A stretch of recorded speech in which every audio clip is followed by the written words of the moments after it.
Where did your interest in healthcare come from? It's a great question. And I think like everyone, there was an element of serendipity to it. And so if I go back to my undergraduate days, I was studying at the University of Wisconsin, and I took on a work study position in the Office of International Health there. It was actually through the medical school. And the woman I worked for, Dr. Judith Ladinsky, had gotten her Ph.D. in reproductive endocrinology back in 1968. So a total trailblazer in her own right.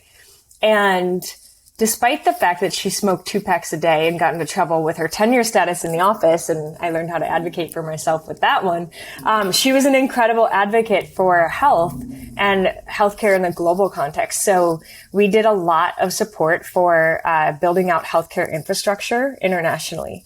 And so an example would be, particularly in Southeast Asia and in Vietnam, she would do things like not only support research, but she would bring surgeons, Vietnamese surgeons, to the U.S. to train in transplant surgery, and then go back to Vietnam, and where there wasn't a harvesting infrastructure at the time for organs, would actually bring human retinas with her for eye transplants, which I thought was fascinating. And it gave me this firsthand look at health systems infrastructure in a comparative context. I was studying political science at the time.